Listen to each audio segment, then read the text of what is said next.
à peu près à 32 km de l'Angleterre. On voit les falaises au niveau de Douvres.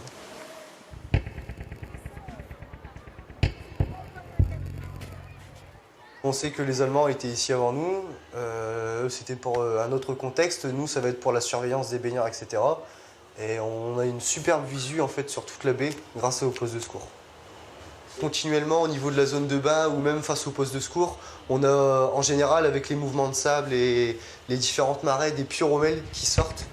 Et sachant qu'il y en a 1 sur 10 qui est piégé, il faut évacuer en fait, la moitié du village quand il faut faire exploser des pyromèles. L'année dernière, par exemple, on a retrouvé une mine carrément anti-char. C'est une petite fille en fait, qui était venue au poste de secours qui dit « Monsieur, j'ai retrouvé ça ». C'était une mine anti-char en fait, qu'elle avait dans la main, qui était en parfait état de marche. Les blocos du mur de l'Atlantique représentent le plus gros chantier du siècle dernier, soit 11 millions de tonnes de béton et 1 million de tonnes d'acier.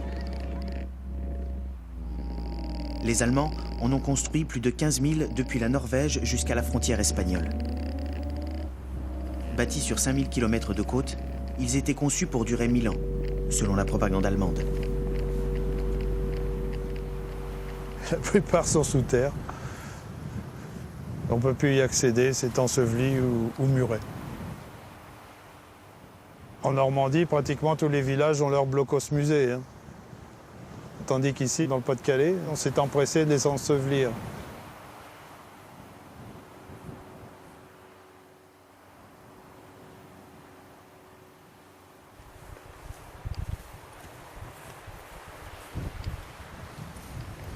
Et puis ça continue à foutre le camp. Oh là là!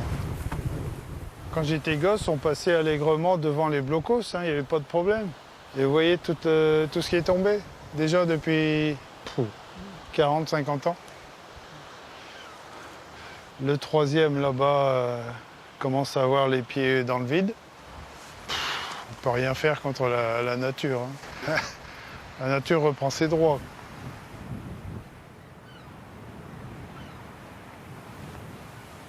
Au fur et à mesure de l'effondrement des falaises, les blocos disparaissent avec. 70 ans après le conflit de la Seconde Guerre mondiale, faut-il détruire les blocos ou les conserver? Faut-il garder une trace de la mémoire et les considérer comme un patrimoine? Ou effacer un mauvais souvenir? Le mur de l'Atlantique, il était pratiquement à la bouée jaune. Hein. Il partait dans l'axe de la digue, vers le Grinet. Il y avait 5 blocos, 5 très gros blocos, en plus du mur. Le blocos le plus proche étant quasiment ici, en bas de l'escalier. Et il y en avait un dans la dune. Une des conséquences de l'enlèvement des blocos, au-delà de l'aspect positif qui est esthétique, hein, il est certain que la plage est plus belle maintenant qu'avant, aujourd'hui on a quand même un énorme problème avec le recul de la dune d'aval, hein, qui a perdu 11 mètres en 3 mois de temps. Indirectement, du fait de leur présence et de leur masse, ils présentaient un obstacle contre les vagues et de ce fait, ils protégeaient l'enlèvement du sable. Il est évident que les blocos présentaient un danger pour la population, pour les baigneurs qui allaient se promener au-dessus, mais il n'empêche qu'au titre du devoir de mémoire, on aurait peut-être pu réfléchir à une solution pour en garder un. Moi, je ne suis pas du tout nostalgique de cette période-là. Hein. Trop de gens ont souffert et la mémoire, on la conserve encore par des dizaines de ce type de blocos qui peut y encore y avoir à droite à gauche sur notre littoral et qui, eux, ne posent pas un problème de sécurité. Il y avait eu quand même un mort, un garçon qui avait plongé et qui s'était tué sur ces blocos en plongeant. C'était extrêmement dangereux. Je vous avoue franchement que ça me faisait très peur de voir ces blocos avec tous les fers à béton qui saillaient de chaque côté. C'était des véritables baïonnettes qu'il y avait à droite à gauche. Je crois que 60 ou 70 ans après, on peut tourner la page quand même. Il est temps de tourner la page.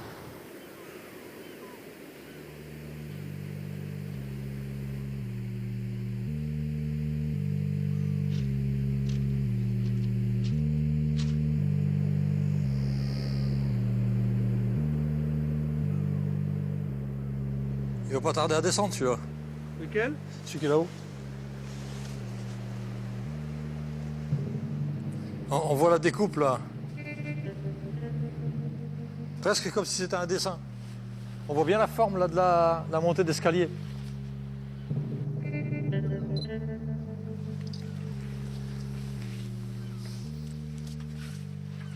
Voilà, donc initialement la porte était là, ce qui fait que l'ouvrage en fait il est basculé. Ça c'est ce qui était la semelle qui est posée là. Là on a une sorte de petite niche pour mettre l'instrument d'optique ou autre chose. Et l'embrasure est ici. On la voit très très bien. Au-dessus de 800, entre le cap Grinet et le cap Blanc-Nez, le Conservatoire du littoral a fait appel à un spécialiste des bunkers pour décider lesquels conserver. Dans ce lieu classé grand site de France, l'espace a été réaménagé et balisé pour encadrer les touristes. Ici, au départ, il était prévu de supprimer tous les ouvrages militaires. Tous les blocos devaient disparaître. Puis finalement, il a été trouvé, disons, un compromis, un terrain d'entente. Et il a fallu faire une évaluation des ouvrages qui se trouvent ici sur le site pour savoir ceux qui finalement n'avaient qu'un intérêt très relatif pouvaient être abandonnés et ceux qui devaient être conservés pour quand même avoir des traces du patrimoine.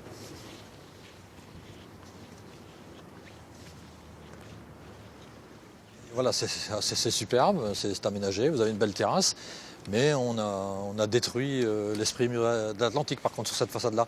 Là, vous aviez des installations qui, de toute évidence, dataient de tout à fait début de guerre, hein, 40-41, et qui ont été d'ailleurs, qu'on trouve encore sur des photos actuellement, et puis qui ont disparu, bien entendu. Vous voyez, tout a été abattu. On revient toujours sur ce même caractère un peu trop organisé, quoi, en fait. Celui-là en particulier, j'avais vraiment demandé à ce qu'il soit mis en valeur. Vous voyez, c'est... Bon, quelque part, il est sauvé. Mais je trouve ça un peu navrant, vous voyez. C'est quoi? Quand je me trouve devant un ouvrage comme ça, j'ai un peu le même sentiment que vous savez que quelqu'un qui voit un animal en liberté et qui ensuite le voit dans un zoo. Et là, vous voyez, en fait, bien sûr, il est conservé. Mais on va dire que c'est un zoo pour blocos ici. Donc voilà pour quelle raison je disais qu'il a à peu près le standard. On trouve les portes, donc toujours au côté opposé à la direction de l'ennemi. Et là vous avez un petit ouvrage qui s'appelle un Tobruk à Ringstand. Donc l'accès, vous voyez, on a été fermé. C'est un petit poste de mitrailleuse qui était au-dessus. Donc là c'est vraiment l'archétype de Regelbau 1942. Sur la région nord en général, le cap Blanc-Nez en particulier, vous avez à peu près toute la panoplie des ouvrages militaires allemands. Et quand les Allemands arrivent ici en 1940, ils se mettent tout de suite au travail, puisque l'intention est d'envahir l'Angleterre. À partir du moment où vous voulez franchir un détroit comme la Manche, il vous faut un appui-feu, ce qu'on appelle. Donc il vous faut des pièces d'artillerie lourdes, capables de protéger, si vous voulez, les deux flancs de votre attaque et le point sur lequel vous allez essayer de créer une tête de pont. Puis petit à petit, en s'installant, cette position de campagne va se renforcer et on va arriver en septembre 1942, la date à laquelle, si vous voulez, après la tentative de débarquement des Canadiens à Dieppe, Hitler prend en compte le fait qu'il va falloir vraiment fortifier l'Ouest. Et c'est là vraiment que démarre le mur de l'Atlantique. Là, on peut parler de mur de l'Atlantique. À partir de là, comme il faut construire en grand nombre et sur les mêmes standards, on va donc adopter, si vous voulez, des règles de fabrication qui permettent évidemment d'accélérer la fabrication. Et c'est ce qu'on appelle les Regelbauten, qui ont un numéro de classification. Donc chaque ouvrage est codé, et quand on commence, on sait pertinemment de combien de ferraille on va avoir besoin, de combien de béton, de combien de peinture, de portes, ainsi de suite. Tout est préparé. Le projet d'invasion de l'Angleterre est rapidement abandonné. Le mur de l'Atlantique devient un mur défensif. Entre Calais et Boulogne, on compte une fortification tous les 30 km.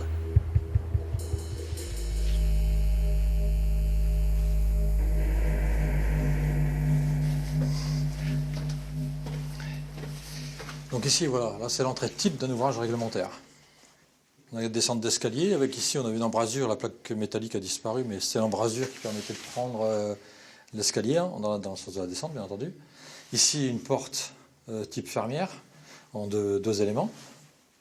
Et là, on a les remontées de tubes pour les antennes radio.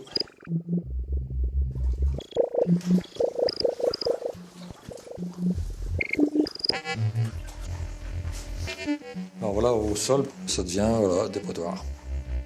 Ça a tendance à servir de débarras. Moi, pour en avoir visité, j'en ai vu, c'est vraiment des poubelles. Hein. C'est ça un peu aussi le problème. Il faudrait que les municipalités passent pour les nettoyer à ce moment-là. Ben, c'est ce qu'ont fait certaines municipalités. Moi, j'ai vu des blocos dans le golfe du Morbihan. À l'entrée, le nom ne me revient plus exactement. Et les ouvrages ont été nettoyés. Il y a une grille et il y a un panneau qui dit que les clés de cette grille sont disponibles en mairie. Auquel cas, celui qui est intéressé va chercher les clés en mairie et puis peut visiter l'ouvrage. Mais a priori, il ne peut pas être squatté. Bon, c'est vrai, j'ai trouvé des ordures, j'ai même trouvé quelquefois des produits, des cartouches, produits visiblement chimiques. Les gens se sont débarrassés là, quoi, en se disant, bon, là, il n'y a pas grand monde qui y va. Parce qu'après, évidemment, l'élu qui est confronté à ce genre de problème, évidemment, il ne veut pas prendre non plus le risque de retrouver quelqu'un de mort là-dedans, donc il le fait détruire ou il le fait combler. Hein. C'est comme ça que ça se termine. Hein. Je crois que l'entraîne est un peu plus loin. Ouais, là, c'est juste là, comme ça. Depuis leur enfance, Jérémy Maison et Maïté Godefroy arpentent les champs à la recherche des blocos enterrés à proximité de leur village. Étudiant en master mise en valeur du patrimoine, Jérémy a travaillé sur ce site qui cache un réseau militaire important. Ah, là, il y a une entrée. Aujourd'hui, tous les deux sont devenus des professionnels du tourisme et aimeraient développer un circuit mémoire. Non, c'est bon, ça passe, hein, à l'intérieur, il n'a pas abîmé.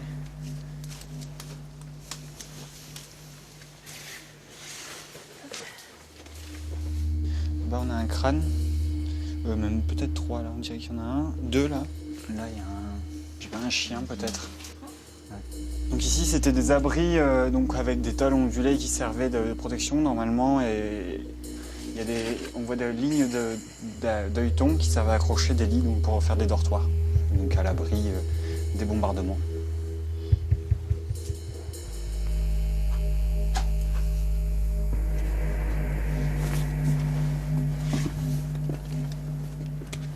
Donc ici, on est au milieu de la base radar Scorpion, donc, qui était une base radar très importante. Il n'y en avait que 5 ou 6 de cette taille en France, donc avec plusieurs radars, de la défense anti-aérienne. Donc on voit encore des traces donc, de socles de radar. Il y en a plusieurs dissimulés partout. Donc la base ici faisait une centaine d'hectares. Il y avait à peu près 200 à 300 soldats qui étaient sur place. Cette base était vraiment un point stratégique. Donc on aperçoit au fond la mer et donc l'Angleterre directe, avec les avions qui passaient ici. Une personne m'avait fait un témoignage me disant qu'il y avait les avions anglais pour brouiller les signaux radars, laissaient jeter dans le ciel des bandes de papier aluminium pour justement brouiller tous les signaux lors de leur passage. On a eu du mal aussi à rentrer à l'époque, je crois. Elles se glissaient. Ouais, non, pas à l'hôpital, la blanchisserie.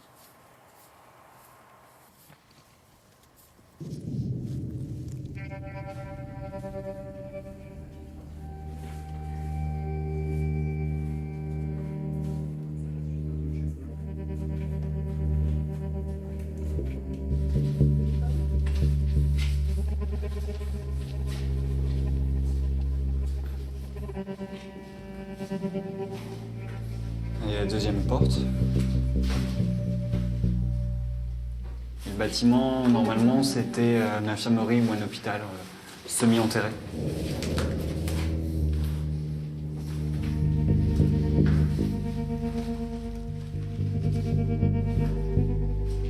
Les sanitaires. Les 3 toilettes. Il ne manque plus que les cloisons.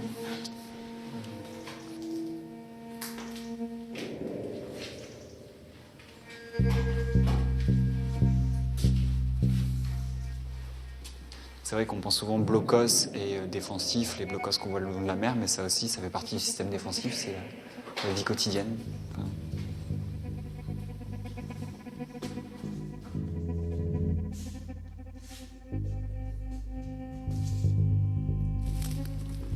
Découvrir comme ça ce qu'on a à côté de chez nous, c'est On redécouvre un patrimoine dont on n'avait pas conscience. C'est impressionnant tout ce qu'on a à côté. On se rend compte qu'il y a un chapelet sur toute la côte de Blocos et qu'il y a de l'histoire partout, alors que parfois on cherche l'histoire auprès des grands musées, des châteaux, alors qu'on a l'histoire à notre porte. Et c'est vrai que à côté des champs. C'est toucher l'histoire, c'est parce qu'on en discute avec nos grands-parents qui nous ont toujours raconté la guerre. Mais là, c'est une preuve physique de la guerre et c'est assez chargé d'émotions en fait. Il y avait ça aussi, un peu une émotion, moi je trouvais. C'est vrai que nous, du haut de nos 25 ans, on ne peut pas s'imaginer, on ne se rend pas compte de ce qu'ils ont pu vivre. Et pourtant, on a encore la chance d'avoir ce témoignage vivant. Moi, à mon goût, il ne faut pas attendre que ça soit oublié comme les châteaux médiévaux, où il faut beaucoup d'argent pour les remettre en état et les rendre visibles pour des visites. Alors que là, on a un potentiel énorme, il faudrait peu de fonds pour commencer à mettre en place un système de visite et de valorisation. Et je pense qu'il y a encore quelques années avant que ça se mette en place.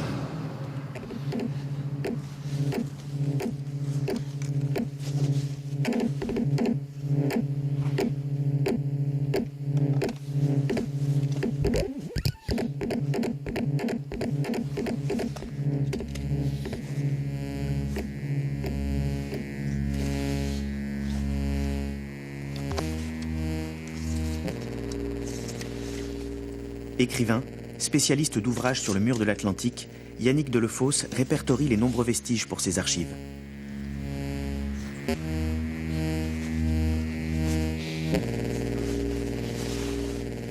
L'idée, c'est toujours de faire une sorte d'inventaire et donc de dessiner au plus près possible de la réalité, de ne rien oublier, et puis de photographier, en sachant que si l'ouvrage disparaît, il restera au moins ça. Il restera au moins une trace en archive personnelle. C'est tout.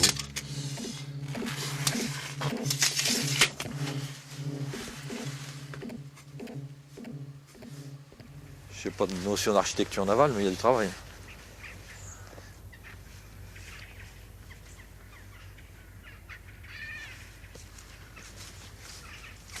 Alors l'ouvrage, on doit commencer à l'apercevoir.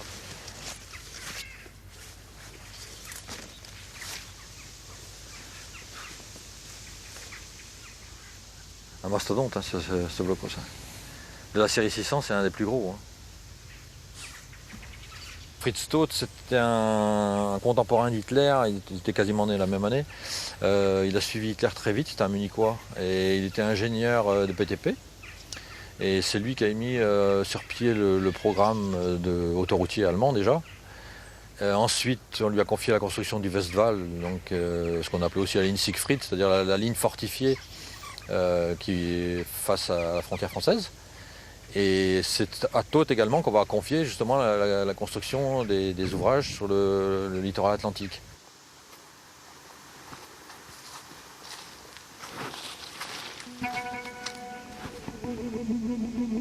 Il y en a une là qui est présente sous les arbres.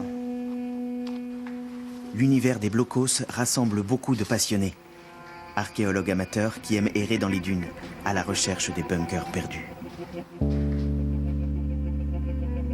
C'est vrai que celui-ci est assez imposant, donc c'est un type de bunker, de casemate surtout, je dirais même, qu'on ne retrouve pas partout sur l'ensemble du mur de l'Atlantique. On peut distinguer là, des points d'ancrage là, dans le béton qui servaient en fait de support pour un blindage, des plaques de blindage afin de protéger le canon contre d'éventuels éclats provenant d'obus tirés par la marine qui aurait pu éventuellement repérer ces casemates.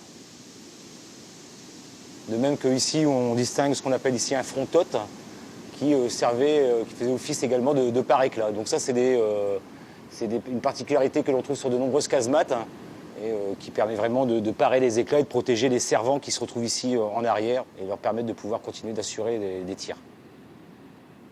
Donc celui-ci est un type 689 d'après le référentiel Regelbaugh qui détermine chaque type de bunker.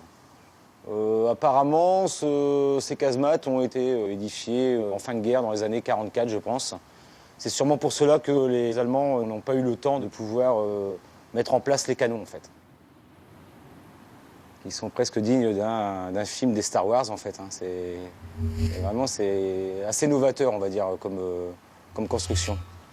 pour l'époque. Quand on était gamin, déjà, c'était une excuse un petit peu pour aller s'amuser dans les blocs. Et puis c'est vrai qu'en étant plus grand, en faisant des recherches via Internet, etc., pour découvrir les sites, c'est vrai qu'il y a toujours un petit côté assez attrayant et le plaisir de la découverte, en fait, lorsqu'on découvre un site comme ça, de rechercher les bunkers, c'est vraiment la chasse au blocos et ça nous fait revenir un petit peu en enfance, en fait. Donc c'est un petit côté assez sympathique. Donc c'est le petit côté intéressant de la chose quand on est bunker archéophile. Bunker archéophile. Ouais. Un petit peu comme les philatélistes, collectionneurs de timbres. Donc là, on collectionne un petit peu les découvertes des blocs, en fait.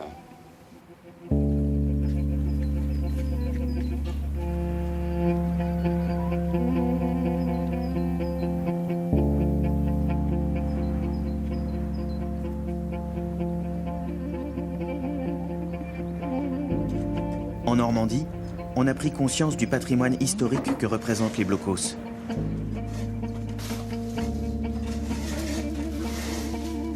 En partenariat avec le Conservatoire du Littoral, l'association du Mont Canisy gère et restaure des casemates, dont les plans sont regroupés par fonction.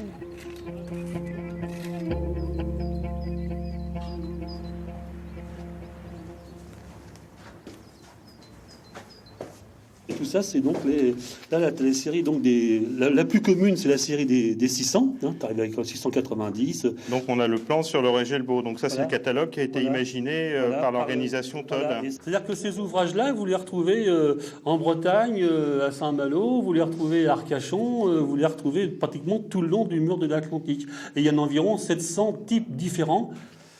Ça, ce sont nos casemates 679 qui ont récupéré les canons qui étaient sur les encuvements.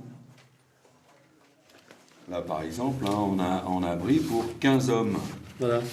Ici, donc, on a la vue de dessus et puis on aperçoit les gens installés dedans. Hein. Il y a vraiment tout un choix un abri pour une cuisine. En fin de compte, il n'y avait qu'à prendre le catalogue et puis après, suivant les besoins, sachant que tu vois que là-dessus, tu as le nombre de ferraillages, de terrassements, les fers à béton qu'il faut, etc. Donc tout était prévu en conséquence. C'est la standardisation. Hein. Voilà. Et c'est pour ça qu'après, on s'est dit qu'après la guerre, certains architectes se sont inspirés de la standardisation du mur de l'Atlantique. On dit, avant la guerre, c'était des immeubles, on mettait il y avait 3 mètres sous plafond, il y avait des portes, des machins, des trucs. Puis après la guerre, il a fallu reconstruire. C'est pour ça que toutes les époques des années 50-60, ils ont dû repiquer sur la standardisation qu'ils avaient fait sur le mur en disant, écoute, on va faire maintenant, on va faire les mêmes portes, les mêmes fenêtres, et puis maintenant, on va faire des immeubles comme ça, beaucoup plus rapidement qu'il y avait avant, quoi.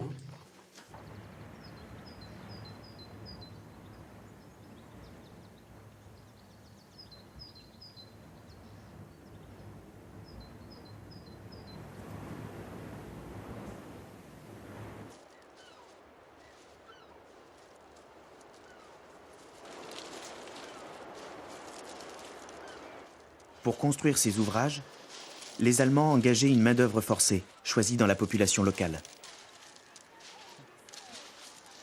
Et tout ça, c'était fait à la main, le béton. Au départ, quand on est arrivé, le bloc-off, il était terminé, mais il fallait le remplir de terre autour. Il y avait des mètres cubes de terre amenés, mais on venait là avec une brouette, des civières par moment, quand on n'arrivait pas à rouler avec la brouette.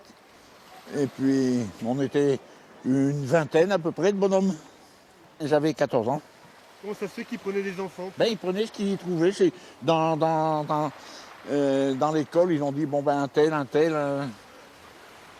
C'était douloureux de faire ça? Non. Nous, on était des gosses, on mettait un peu de sable à la pelle dans la brouette, puis c'est les anciens qui broutaient. Hein. Ou bien on tirait qu'une corde par devant. La brouette, parce que dans le sable, ça ne roulait pas facilement. Hein. Et qu'est-ce qu'il y avait dans la brouette? Du sable. Du sable, des cailloux, tout ce qu'il y a des dunes. C'était beaucoup des soldats qui avaient déjà fait la guerre 14, il y en avait dedans qui avaient 60 ans, 50 ans. Non, dans l'ensemble, il n'était pas trop dur. Et bon, il y en a même dedans qui disaient que la guerre, elle était perdue pour eux. C'est vrai? Ah oui, oui, oui. Il y avait un nommé Valda qui s'appelait. Bon, on n'a pas eu beaucoup d'essais, non. Les jeunes, il en est venu un coup à Estrébeuf, mais ils ont duré 4-5 jours, puis ils ont parti après. Eux, il fallait pas rigoler avec eux.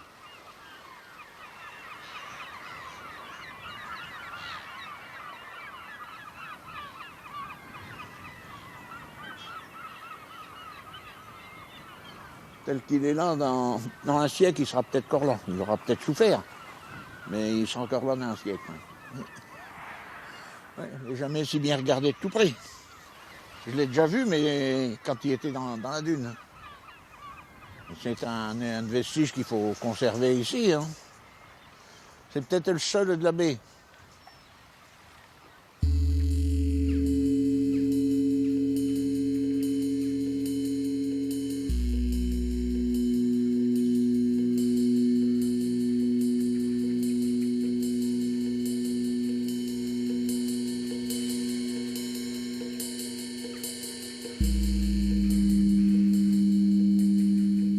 Ancienne base d'armes secrètes, la coupole est aujourd'hui un centre d'histoire et de mémoire du Nord-Pas-de-Calais. Cette coupole qui est ici est unique, c'est le seul emplacement connu en Europe du mur de l'Atlantique et des fortifications allemandes où on a procédé à ce type de construction et cette méthode de construction. Le principe, en fait, l'idée découle du bombardement du bunker d'Eperlek, qui était une construction primaire d'un blocos, comme on les faisait depuis le début de la guerre, comme les bases sous-marines. Et le bombardement a montré aux Allemands le manque de protection de ces sites au moment des bombardements. Donc il a été décidé, un ingénieur qui s'appelait l'ingénieur Floss, allemand, a mis en très peu de temps une technique au point qui est dite de coffrage en terre. Et l'idée générale, c'est de commencer par construire le toit, c'est-à-dire ce dôme de 70 mètres de diamètre, de 70 000 tonnes et de 5 mètres d'épaisseur de béton, pour protéger ensuite la construction en dessous des bombardements. Puisque en dessous de ce dôme est installée la salle de préparation au tir où les fusées V2 devaient arriver d'Allemagne, depuis le camp de concentration de Dora où elles étaient fabriquées. Elles devaient être redressées à l'intérieur sous le dôme pour être ensuite tirées à raison de 50 fusées par jour sur l'Angleterre, la cible principale. L'idée dans la stratégie allemande, c'était de multiplier ce type d'armes pour arriver à une saturation sur l'Angleterre en tirant à la fois les bombes volantes V1, les fusées V2 et en tirant avec ce canon de Mimoyek sur l'Angleterre, plus les batteries lourdes du Pas-de-Calais qui devaient aussi bombarder les côtes du Kent.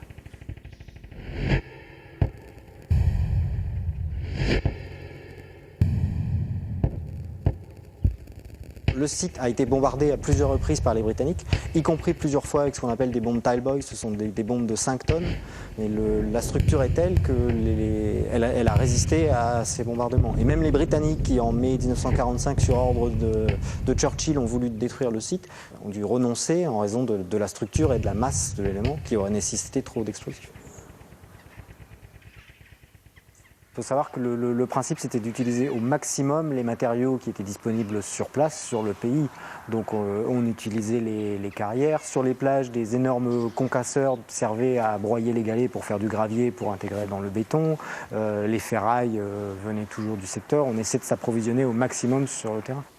Le mur de l'Atlantique, c'est 17 millions de tonnes de béton et 1,5 milliard de tonnes de ferraille pour 15 000 casemates.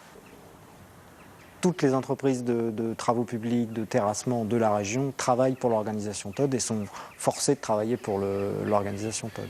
Elles sont payées, mais souvent l'argent provient des dommages de guerre que verse Vichy au Reich, et donc c'est la France qui paye les travaux allemands en France.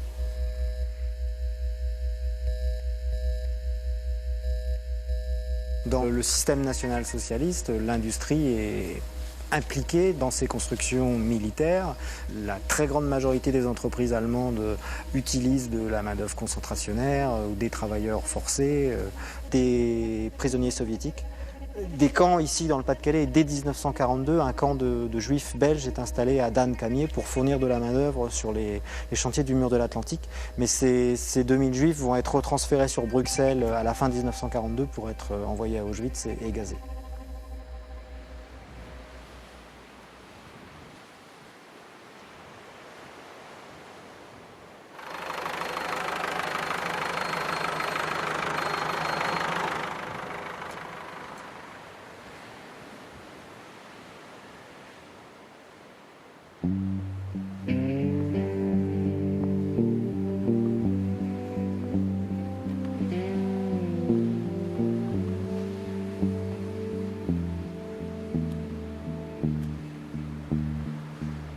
Les parties qui sont en arrière, là, je ne les connaissais pas.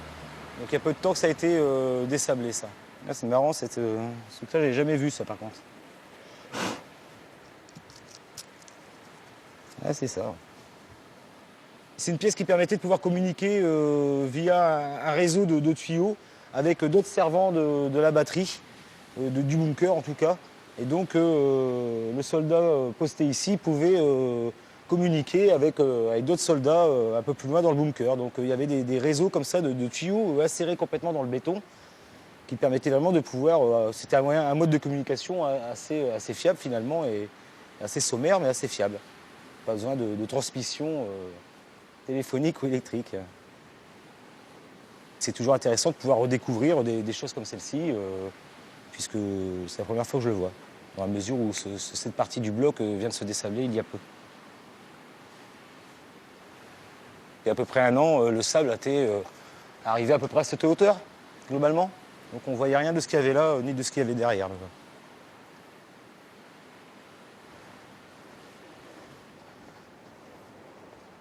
Il y a quelques années, j'avais retrouvé un élément de porte blindée dans le creux de dune. Bon, apparemment, ça a été de nouveau enfoui. C'est vrai que en fait, ce qui s'est passé, c'est qu'après-guerre, beaucoup de ferrailleurs ont récupéré énormément de choses dans les bunkers pour pouvoir reconstruire le pays. On avait besoin de matières premières. Et c'est pour ça qu'il est très rare de retrouver des blocos complets avec leurs éléments, portes, blindage, etc.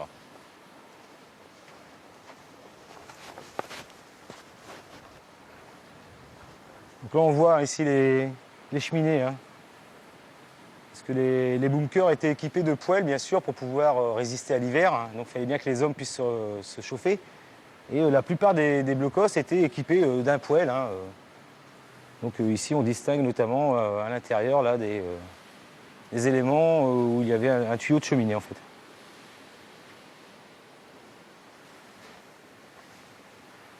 Voilà, ce type de baie était consommé par les soldats afin d'éviter les carences en vitamines. Là, elles sont bien, là.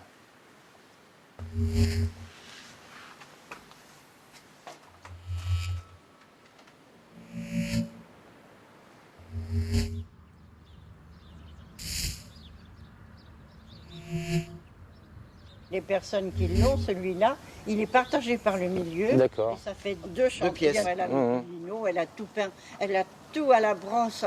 Ah ouais, c'est du boulot, elle a hein. tout décapé, elle a peint. Oh, vraiment, elle en a fait, écoutez, ça vaut une chambre d'hôte. Hein. C'est des choses qui sont communes un peu partout. Hein. À l'époque, juste après-guerre, il y a beaucoup de personnes qui ont réutilisé les blocs pour pouvoir y habiter, tout simplement. Hein.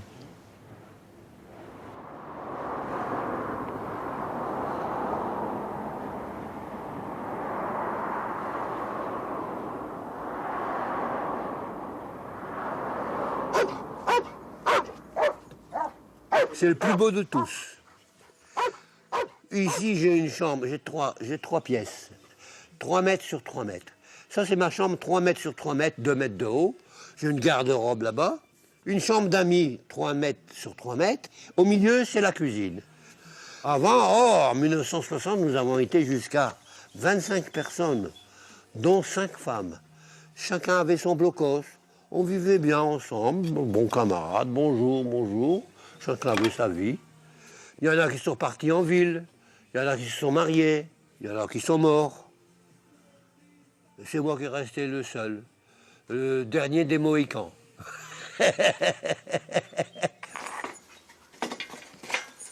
C'est un genre de monastère ici. Bon, moi ici je suis heureux. Un monastère, c'est magnifique. C'est un cadeau d'Adolf Hitler pour moi.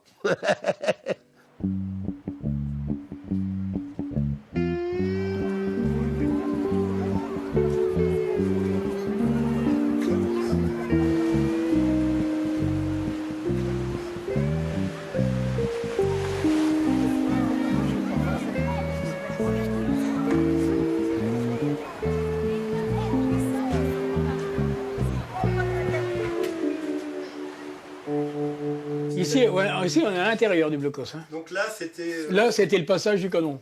C'est-à-dire, les Allemands ont construit le blocos à l'intérieur de la villa. Il ne faut pas oublier que si le ciment qui est là, c'est impossible de creuser, hein, tellement qu'il est fort. Hein, les marteaux-piqueurs, même les modernes, on n'en arrive pas. Hein. Vous pouvez voir l'épaisseur du mur, 20 mètres de long sur 7 mètres de large en béton. Moi, je ne l'ai pas acheté, ça vient de famille. On l'a acheté en viager à mon oncle, hein, il y a une trentaine d'années. Et lui, il avait eu comment? Et ben, lui, il avait racheté ça après la guerre, avec les dommages de guerre. Pour moi, c'est pas considéré comme un blocos, c'est une maison. C'est tout. C'est vraiment pittoresque. Faut aimer. Les blocos appartiennent aux propriétaires quand ils se situent sur le domaine privé. Dans le cas contraire, ils relèvent de la responsabilité des pouvoirs publics. Après la guerre, de nombreux habitants se sont retrouvés avec un blocos sur leur terrain. Certains les ont transformés en celliers, en abris de jardin, ou comme ici, l'ont enfoui sous terre.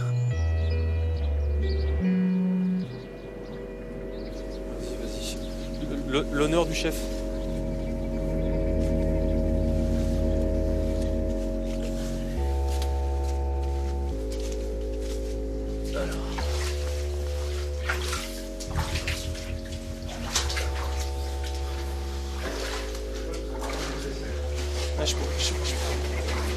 Ah oui, quand même, effectivement, ouais.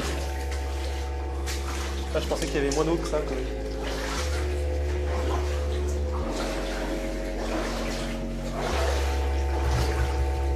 Et puis on voit même l'habillage du béton, hein, tel qu'il était à l'époque, un genre de petit contreplaqué qui habillait le béton.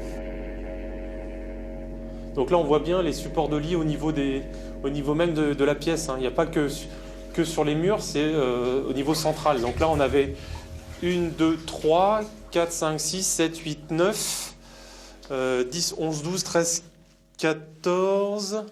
On pouvait avoir jusqu'à 14 personnes qui dormaient dans cette pièce.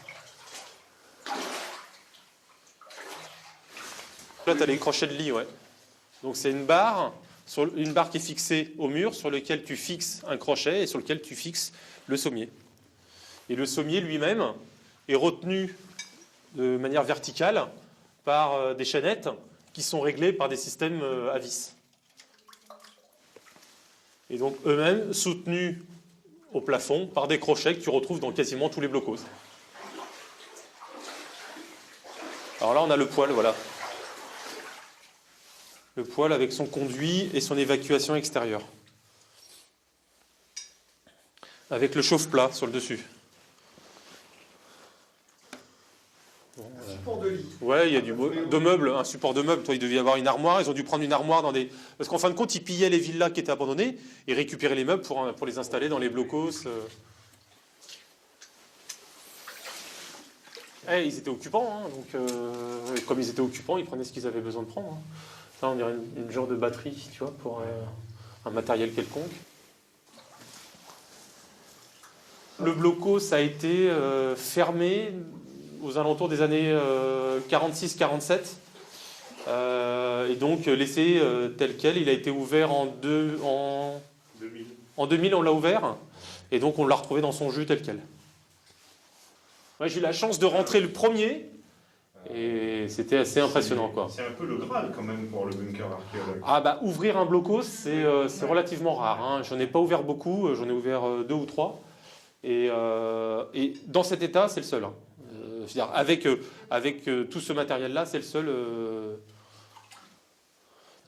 Pour l'historien amateur, pour le passionné qui veut comprendre comment c'était à l'époque, là, c'est vraiment visuellement, au-delà des archives, au-delà des photos, au-delà des textes, on a vraiment la réponse à savoir comment c'était à l'époque. Bah, c'est quand on fait de la bunker archéologie, c'est le truc qu'on voit jamais, quoi.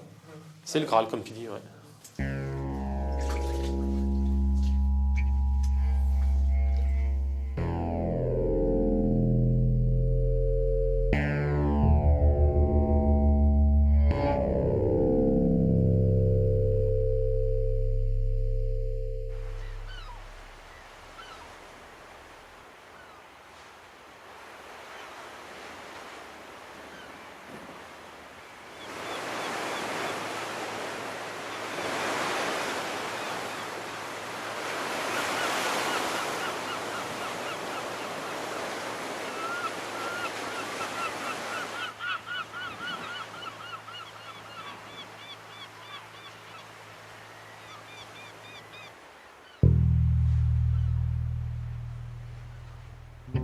La région autour de Dieppe est marquée par la tentative du débarquement canadien de 1942.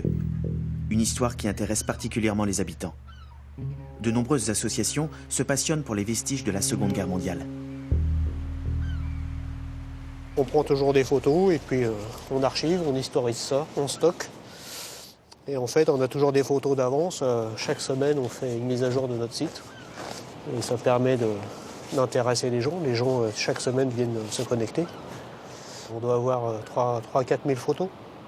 À peu près 200 sur Dieppe. Dieppe entre Saint-Valery et le Tréport. Rien que sur Dieppe, il y avait 800 ouvrages. Le Tréport, 400. Il y a matière à prendre en photo.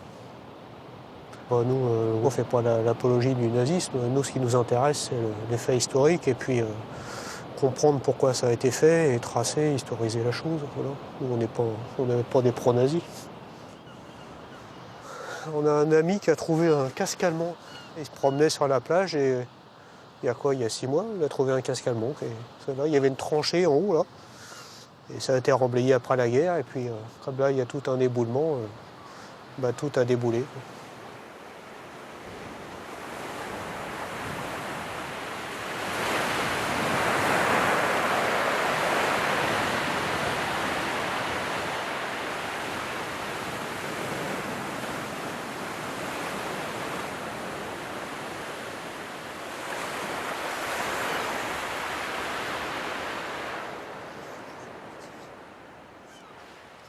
Là, on a des exemples sur Arques et sur Neuville, entre 80 et 100 000 euros pour casser un blocos.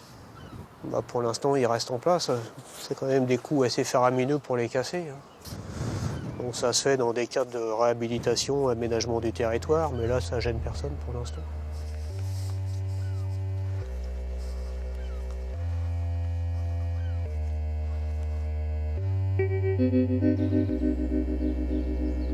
Près des plages du débarquement, on a une haute idée de la conservation du patrimoine. À Asville, dans la Manche, la direction des affaires culturelles pousse à l'extrême le principe de la restauration, jusqu'à repeindre le camouflage des bunkers tel qu'il était à l'origine.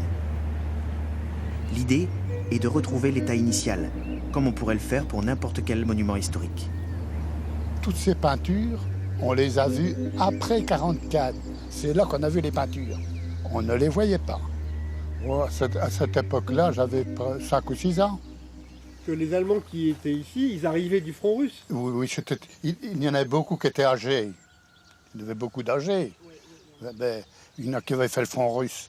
Bon, il parlait quand même un peu, il avait fait comprendre à notre père. Il avait peur. C'est des hommes qui avaient des enfants là-bas, ils se tenaient tranquilles là, ils touchaient à rien. Hein.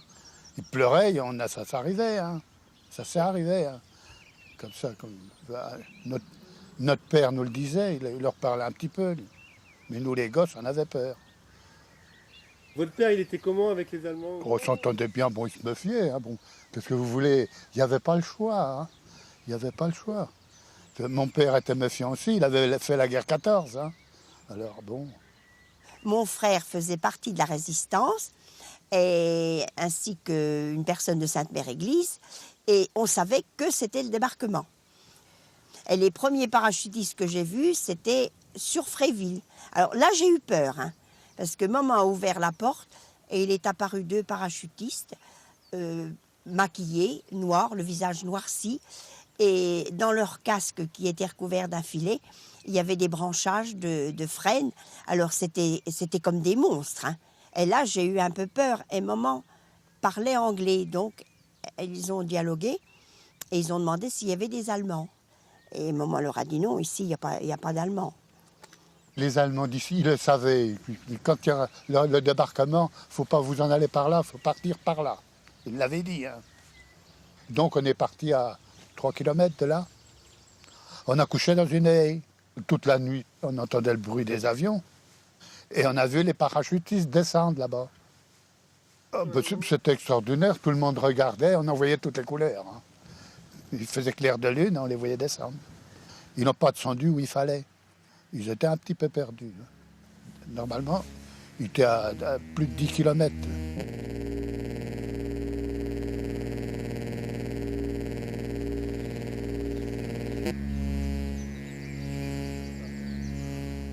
Débarquer dans le Pas-de-Calais, c'était un peu suicidaire, étant donné la puissance du mur de l'Atlantique et surtout la présence de grosses pièces d'artillerie qui auraient pu réduire à néant la flotte d'assaut. Donc, les Alliés ont préféré un secteur géographique où la densité de blocos, la densité de batteries d'artillerie était beaucoup plus faible. Et c'est la Normandie qui représentait le meilleur exemple.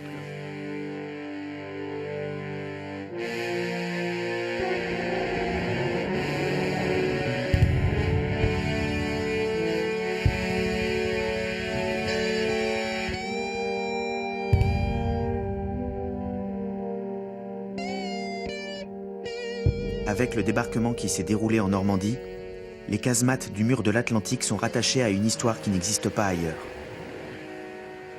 Très tôt, la Normandie a considéré les blocos comme un véritable patrimoine à classer, à conserver. Trace vivante de la mémoire. La Basse-Normandie s'est très tôt occupée de la question de la conservation des bunkers. Et cela dès le 50e anniversaire. Et en 1994, j'ai proposé, dans la mesure où j'avais été chargé du travail, de protéger un certain nombre d'ouvrages qui, à mon sens, avaient joué un rôle sur le plan de l'histoire ou bien présentaient des qualités architecturales indéniables et des ouvrages qui avaient mis en œuvre des techniques d'avant-garde pour l'époque, quoi. Et même lorsqu'il a été décidé en 1994 de classer certains bunkers, il y a eu au sein de la commission de nombreuses réticences. Il y avait bien d'autres choses à classer, des vieux pigeonniers, des lavoirs, des chapelles, etc. Et il y a eu beaucoup de résistance. En tout cas, nous avons joué le rôle de pionniers dans ce domaine.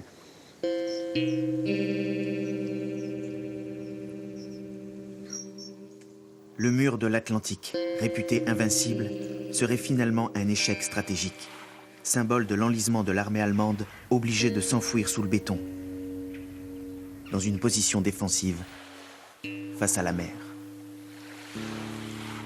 Il y a un abîme profond entre les images véhiculées par la propagande nazie qui avait fait de l'Atlantic Wall, le mur de l'Atlantique, la fortification la plus colossale de tous les temps, et la médiocre riposte des canons allemands face à l'attaque alliée. En aucun cas, les canons du mur de l'Atlantique n'ont véritablement gêné le déroulement du débarquement. Vu sous cet angle, le mur de l'Atlantique apparaît comme un vaste gaspillage d'énergie, d'argent et de matériaux.